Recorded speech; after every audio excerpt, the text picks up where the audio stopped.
¿Cómo está esa banda sumillosa, feliz nuevamente de estar en comunión con todos y cada uno de ustedes mientras perseveramos juntos en la enseñanza de los apóstoles, en la preciosa palabra de Dios? Mateo capítulo 28, comenzando en el verso 11. ¿Cómo leer el Evangelio de Mateo y no estar expectante de este gran finale?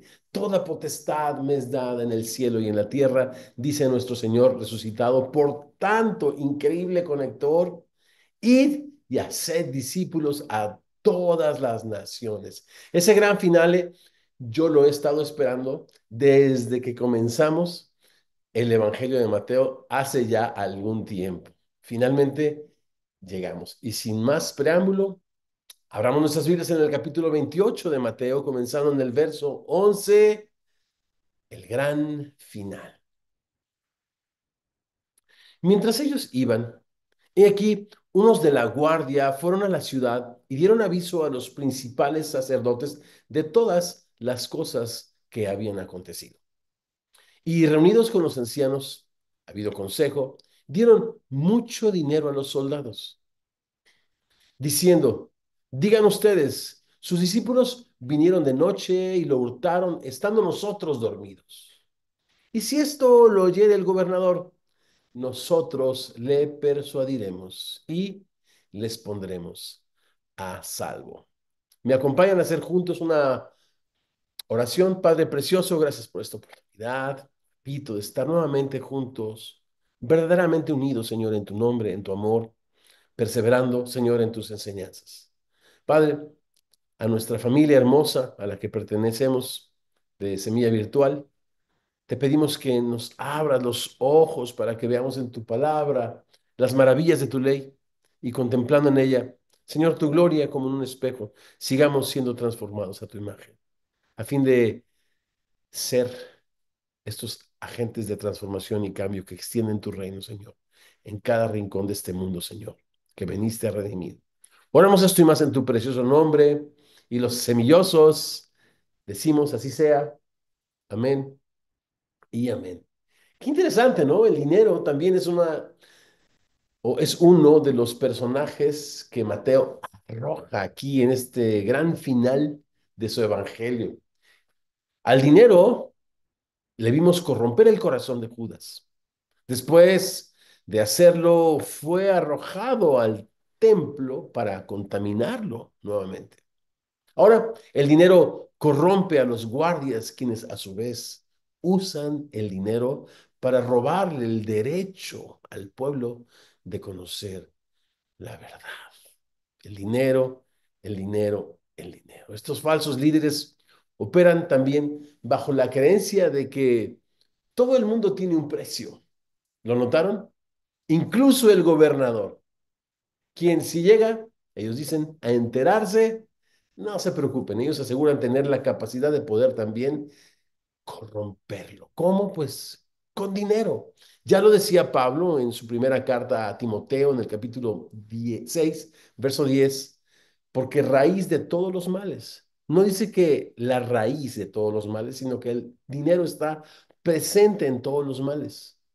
Raíz de todos los males es el amor al dinero, el amor al dinero, el cual, codiciando algunos, se extraviaron de la fe y fueron traspasados de muchos dolores. Echa un vistazo a los grandes males que aquejan a la humanidad actualmente y encontrarás jugando a veces un rol menor, a veces un rol o papel mayor a este tentador personaje que es el objeto de la adoración y la razón de la existencia de tantas personas, algunas de ellas llamándose también cristianos. ¿Lo has podido notar? ¿Lo has podido ver? Verso 15. Y ellos, pues, tomando el dinero, hicieron como se les había instruido. Y este dicho se ha divulgado entre los judíos hasta el día de hoy. ¿Cuál dicho? El hecho de que el cuerpo del Señor fue robado por sus discípulos. No podía aparecer En medio de este drama, en este gran final, otro interesante personaje llamado mentira. Esa mentira, o como lo describe Mateo, este dicho, que se ha divulgado entre los judíos hasta el día de hoy. Y me refiero nuevamente a que los discípulos robaron el cuerpo del Señor cuando los guardas estaban dormidos. ¿Quién podría creer semejante disparate? ¿Cómo los guardias, una compañía mínimo de 50 soldados, podía dormir sabiendo que su vida dependía de aquel cuerpo, de ese criminal?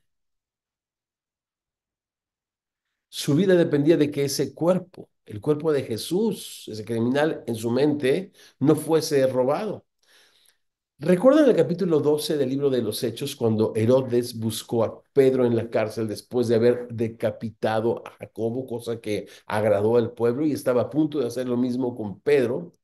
Cuando no lo encontró por haber sido liberado por el ángel, ¿recuerdan cuando pasa por esta puerta de hierro y entonces despierta la realidad? Pedro dice, wow, estoy fuera de la cárcel, y va a reunirse con sus discípulos. ¿Lo recuerdan esa escena?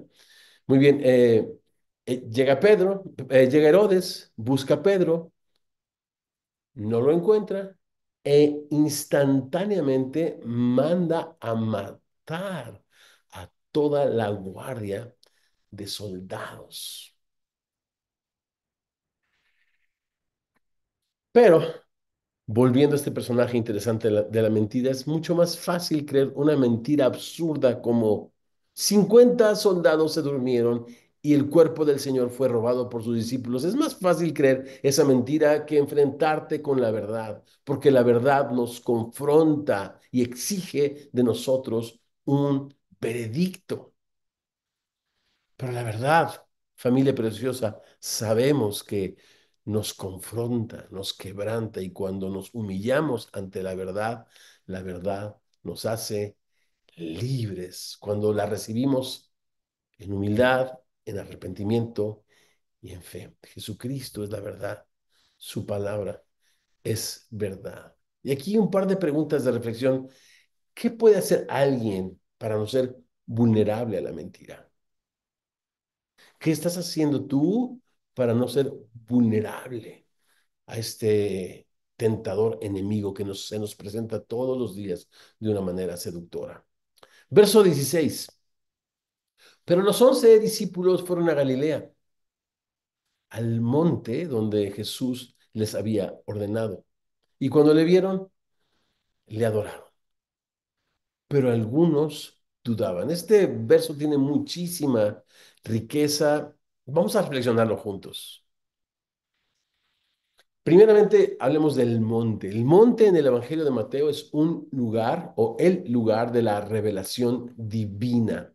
En el capítulo 5, en el verso 1, leímos y reflexionamos esta escena preciosa que, viendo a la multitud, el Señor subió al monte y sentándose vinieron a él sus discípulos y abriendo su boca les enseñaba, diciendo. También en el capítulo 17 de Mateo, leímos, estudiamos y reflexionamos que Jesús tomó consigo a Pedro y a Juan, su hermano, a Pedro, a Jacobo y a Juan, su hermano, y les hizo subir aparte, ¿se acuerdan? A un monte alto. Y fue transfigurado delante de ellos. Su cara resplandecía como el sol y sus vestidos se hicieron como blancos como la luz. Capítulo 17, primeros dos versos. Y también en el capítulo 24, estando él sentado en el monte, otra vez el monte, en este caso el monte de los olivos, sus discípulos se acercaron a él aparte y le dijeron, dinos, ¿cuándo sucederán estas cosas y qué señal habrá de tu venida y del fin del mundo? ¿Recuerdan este precioso e impresionante sermón, el sermón del monte de los olivos? Muy bien, es nuevamente ahora, en este gran final, un monte en Galilea donde Jesús se manifiesta o se manifestó otra vez a sus discípulos. Y la pregunta para ti y para mí es, ¿Cuál pudiera ser ese monte donde Dios suele manifestarse a tu vida? Ese monte donde tu corazón se enternece ante la revelación de su palabra y donde día a día experimentas una transformación en tu carácter, en tus afectos, en tus acciones. Ese monte, ese lugar privado, tranquilo, libre de distracciones y de afanes, donde Jesús tiene una cita con cada uno de nosotros que no podemos perder, a la que no podemos faltar. Mi pregunta es, ¿tienes un monte? ¿Necesitas encontrar un monte para el año 2025? Algunos de los temas que Mateo ha estado desarrollando a través de su evangelio alcanzan en este gran final su clímax. Y el primero que quiero poner delante de ustedes es el tema de la autoridad de Jesús, la cual podemos observar en esta escena en la completa obediencia de sus discípulos para ir a Galilea, tal y como les dice el Señor a través de las mujeres. En ambos casos, tanto las mujeres como los discípulos, al ver a Jesús resucitado, ¿qué hicieron? Se postraron para adorarlo. El postrarse ante una persona para saludarle no era una costumbre, sino una muestra de completa obediencia y sumisión, como aquella que se mostraba cuando la presencia de un rey la exigía y Jesús.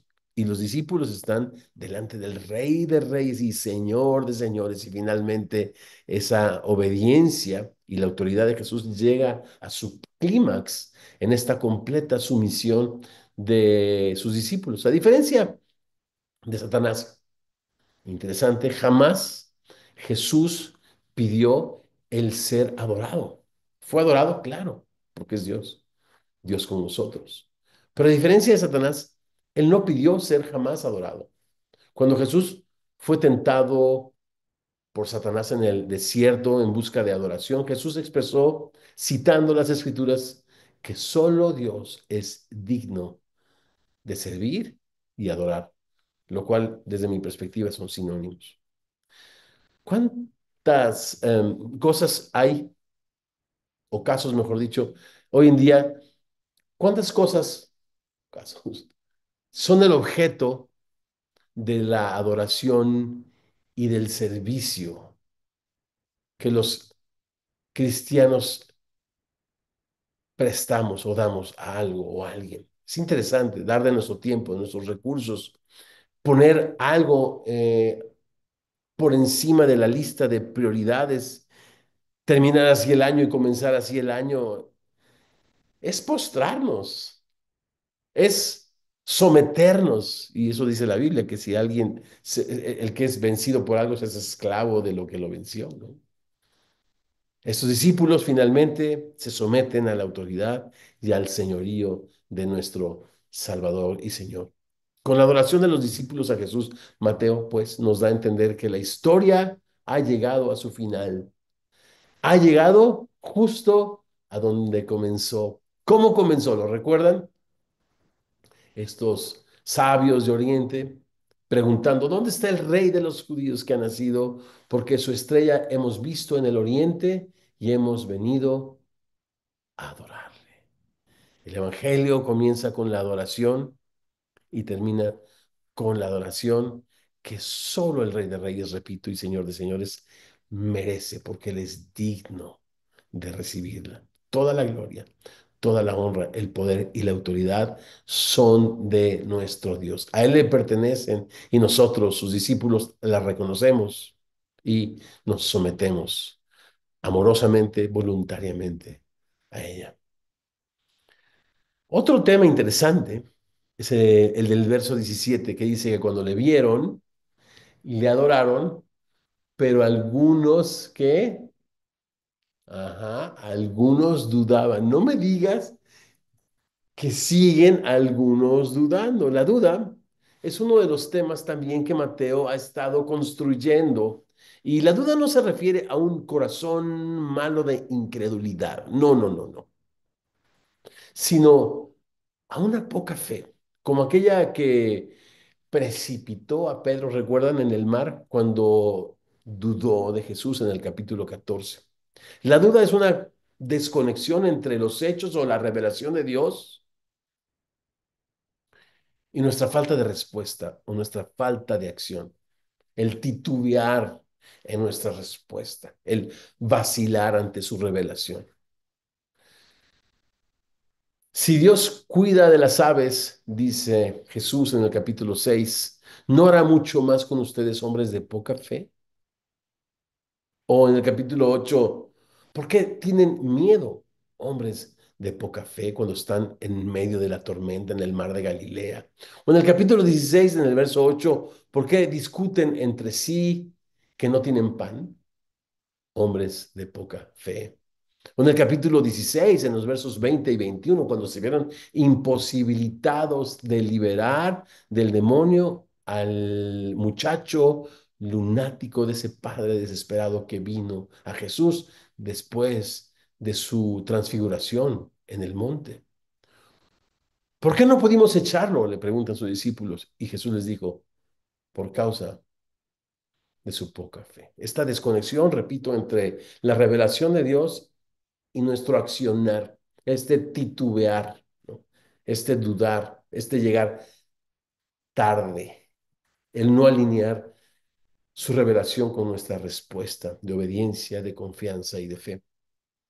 Y al principio, los discípulos mostraron esta desconexión entre las evidencias de la fidelidad de Dios y su respuesta obediente y confiada.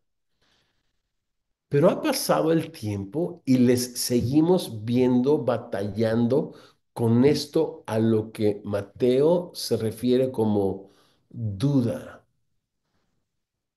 Unos le adoraron, pero otros continuaron dudando. Mateo entiende que cada discípulo de Jesucristo, tú y yo, luchamos todos los días con la duda. Mateo entiende que esto, que con esta actitud de poca fe es que es fluctuante entre... Mateo entiende, pues, repito, que todos los discípulos batallamos con la duda, con esa actitud de poca fe que es fluctuante entre darle a Dios o no la gloria, entre darle a Dios o no nuestra adoración. Esa actitud que se conquista cuando estamos conscientes de que Jesús está presente con nosotros, que no nos abandonará, que Jesús no nos dejará, que Jesús es Emmanuel, Dios con nosotros. Y ahora sí, vamos al verso 18 al 20. ¿Me acompañan en la lectura? Jesús se acercó y les habló diciendo, toda autoridad me es dada en el cielo y en la tierra. Ahora sí vemos el cumplimiento de este capítulo 7 del libro de Daniel, donde el Hijo del Hombre se acerca al anciano de días y les da poder, autoridad y dominio. Aquí vemos este cumplimiento. Toda potestad, toda autoridad me es dada en el cielo y en la tierra. Por tal razón, vayan y hagan discípulos a todas las naciones, bautizándoles en el nombre del Padre y del Hijo y del Espíritu Santo, enseñándoles que guarden todas las cosas que les he mandado. Y he aquí, yo estoy con ustedes todos los días hasta el fin del mundo. Amén.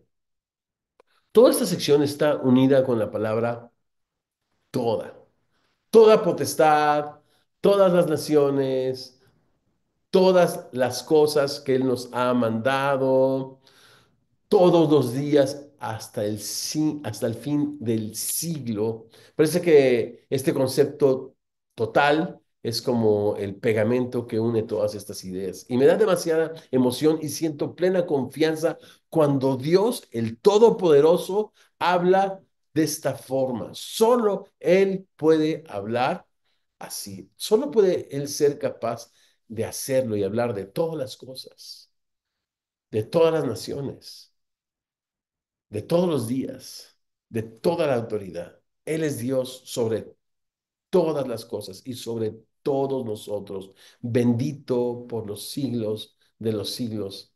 Amén. La vida de Jesús, su ministerio en la tierra ha terminado, pero no el avance de su reino. Como un discípulo a la vez. Sus enseñanzas seguirán confrontando al mundo a través de la comunidad que le adora, su iglesia que le adora, que le sirve y le espera.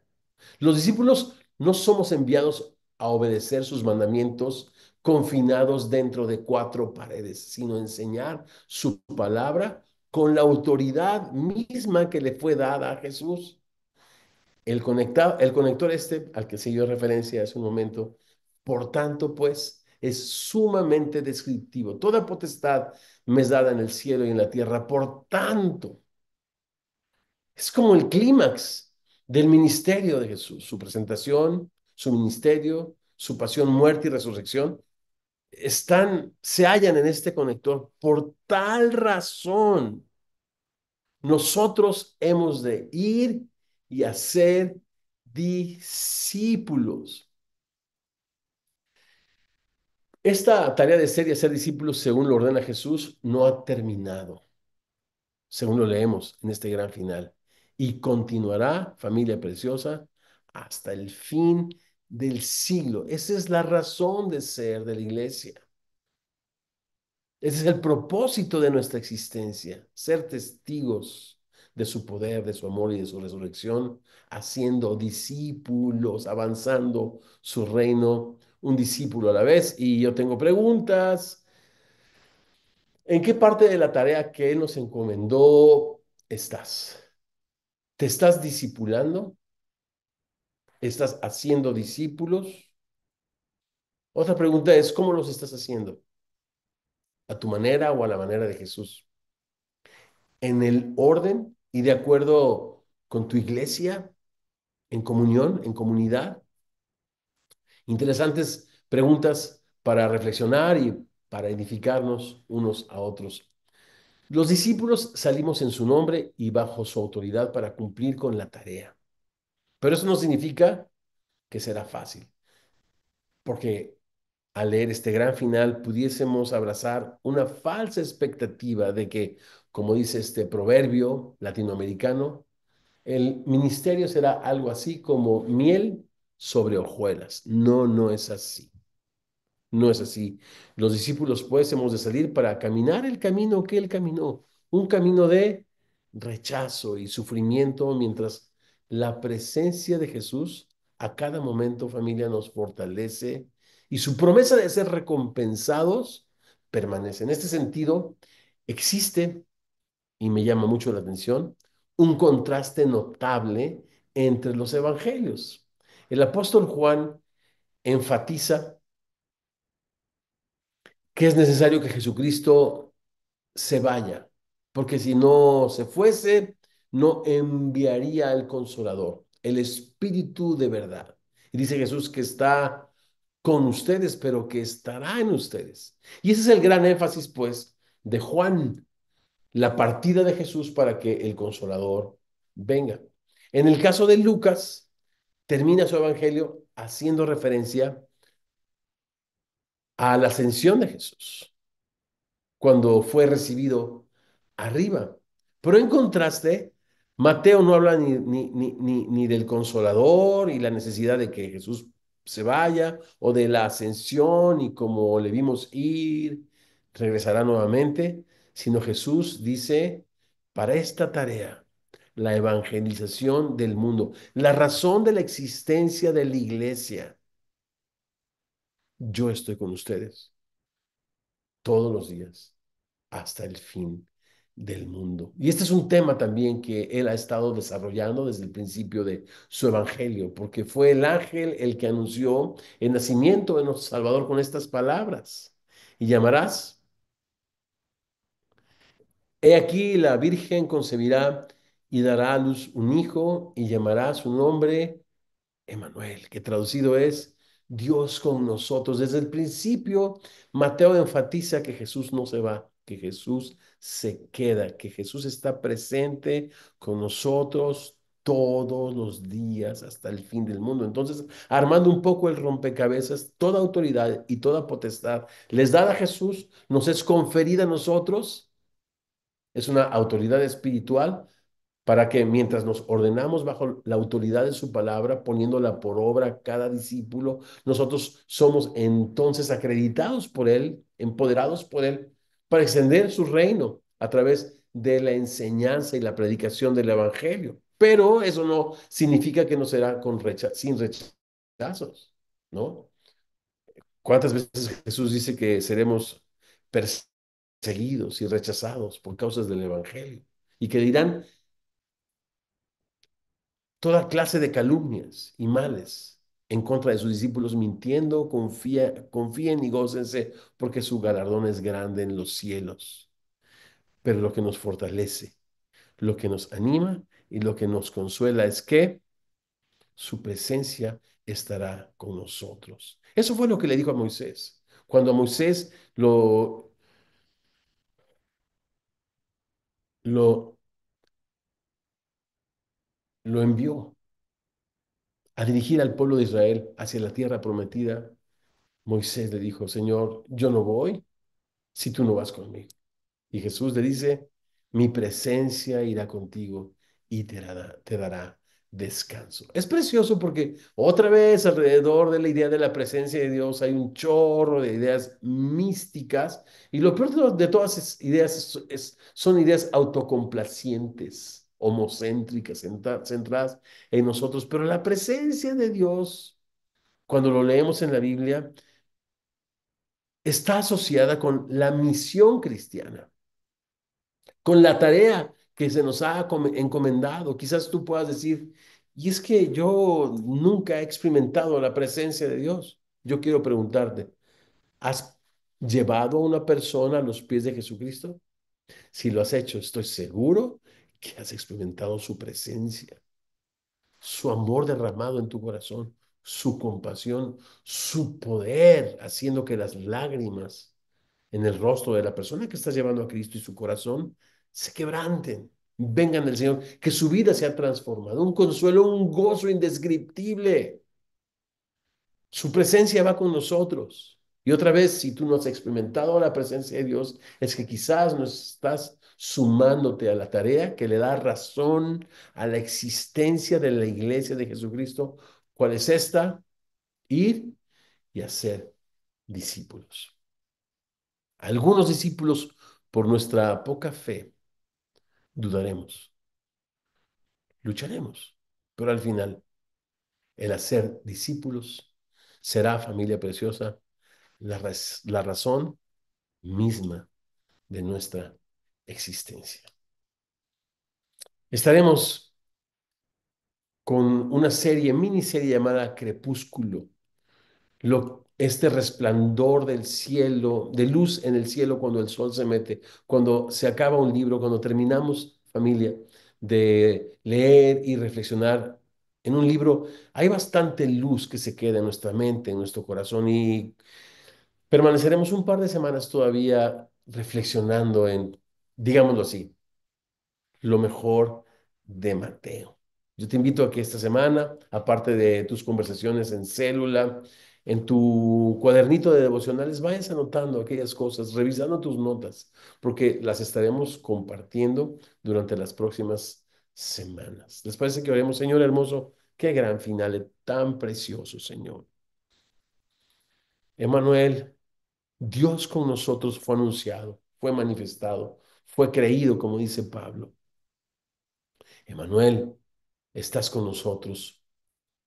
Fue adorado desde el principio, es adorado y es adorado en todos aquellos que nos sometemos a sus enseñanzas. Y bajo el poder del Espíritu Santo, vamos y extendemos su reino haciendo discípulos. Gracias, Señor precioso, por darnos una razón para existir. Gracias, Padre, que nos das la oportunidad de experimentar tu presencia mientras nosotros vamos y hacemos discípulos. Señor, reconocemos que somos débiles, que nuestra reacción a tu revelación no es inmediata, está presupuestado en este evangelio. Hasta el final nos manifiesta Mateo que es un elemento en la vida del cristiano.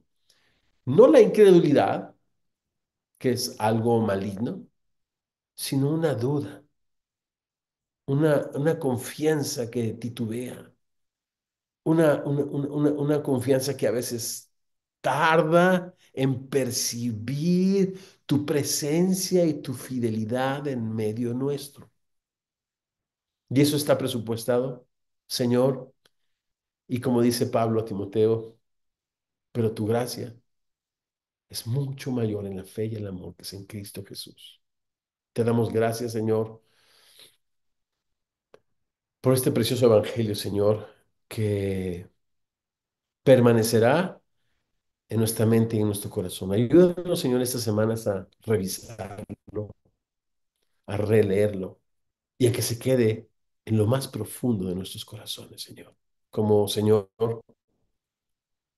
este legado de fe que tú nos has dejado para vivir y para compartir. Oramos esto y más en tu precioso nombre y los semillosos decimos, así sea. Amén.